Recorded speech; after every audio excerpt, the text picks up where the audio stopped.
One thing that I'm here to dispute you on is Israel? Trump's executive order to overturn birthright citizenship. Oh, okay. Which you posted on X 2 months ago that the Supreme Court has never reviewed the 14th Amendment regarding birthright citizenship. Not correctly yet. Have you heard of Wong versus Kimmark? Yeah, or Wong it's a versus BS America. What about I'm drawing from a lot of memory on this, so I'm going to have to plead a little bit of That's fine. memory erosion. I have a shallow understanding. But both of those cases ruled that regardless of national origin, the children of immigrants will become U.S. citizens. It is not just the children of immigrants. It's not just that. The exception for diplomats. The children of visitors become U.S. citizens. Right, and so for example, a pregnant woman can leave China who's 8 months pregnant, get a 90-day visitor visa, and then her baby becomes a U.S. citizen. How is it being implemented now? If you come here illegally, your children are what? What are they? They become U.S. citizens. And that's the Supreme Court precedent. So the executive order to overturn it is illegal. No, it's very much legal. It's challenging the prior Supreme Court decision. But let's go back to my example. You can fly to China and literally just come here as a visitor, show up at a hospital, and they will give you a U.S. passport, and your kid becomes U.S. citizen. You understand we are one of the only countries in the industrialized world that has birthright citizenship. And I'm proud to be that. We are a country of immigrants. See, no, we're not. No. We're a country of settlers, not of immigrants. Okay. That's a big distinction. Let me tell you the difference. Settlers are people that build a new country that was barren. Immigrants come to a country already built. The people who built this country, they went west to an unconquered, barren country and built a new society. Immigrants helped enrich it. They helped grow it upon that. But the foundation of America were settlers, not immigrants. That is a talking point that is overused way too much. We have no unifying religion, no unifying race, no unifying national origin. But what we do share is that if you were born on the soil, you have an inherent birthright to the benefits of American citizenship. And that's a huge mistake. And that's a huge mistake. So you disagree with 200 years of precedent. Yes. Have you read what was discussed during the passage of the 14th Amendment? The founding fathers, first and foremost, never wanted all of a sudden a pregnant woman to be able to get on, they didn't have airplanes back then, go across the ocean, and all of a sudden they become a U.S. citizen. Those who drafted the 14th Amendment did. Yeah, the 14th Amendment was in what year? 1866. Yeah, exactly. Way past the founding era. So you don't agree with the 14th Amendment was largely applicable to free slaves. I understand that was a purpose, but it has also been extended to those who come illegally. No, you're right. It has been wrongly extended. You know the 14th Amendment? By the Supreme Court. Exactly, and they got it wrong. Just like how they got Roe versus Wade wrong, and we got that repealed. The point being is the Supreme Court can get things wrong. The idea, it's very simple. It's that if you think you can just get on a Delta Airlines flight from Paris and all of a sudden your kid becomes a U.S. citizen, that devalues the meaning of what it is to be a citizen. Should we hold the children who do not choose to come here accountable for their parents' actions? There are some countries that... Well, if you're already a citizen, you're a citizen. We're not going to revoke what's already happened. If it becomes overturned, do we want to create second-class citizens who aren't a citizen of another country? Yes, they're citizens of another country. Go back to your own country. Except if they come from India, they come here and a child is born. That child is not a citizen of India, nor would they be a citizen of here. Then you have No, they are a citizen of India. That's not true. They're not. Yes, they are. The parents are Indian citizens, and that's how it works in India. Is that the citizenship goes to the parents.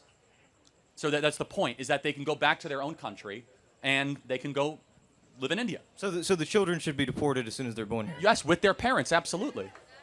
You don't think that we should give them, we shouldn't encourage them to become productive members of American society? No. Do you believe in the American dream? Yes, of course, for American citizens, not for every person around the planet. I agree. I think we all agree.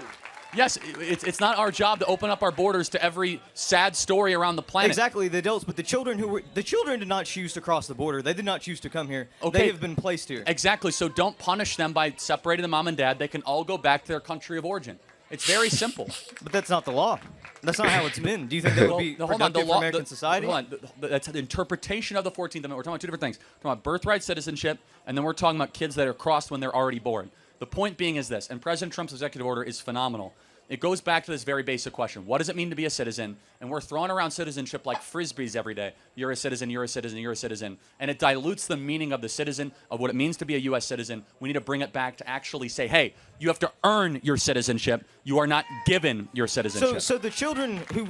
A child doesn't choose to be born between someone who comes here illegally and someone who is already a citizen. That person did not choose that. There's no accountability. Yes, and there's kids in Namibia that didn't choose to be born in Namibia. Exactly. That's not our concern to import them. That's the great thing about America is that by being here, you offer them the extension for the opportunities. See, I disagree. I think on the surface, it's a great thing about America. I think it's us having generosity being turned into compromising our values used against us. At times, generosity can turn into an overindulgence.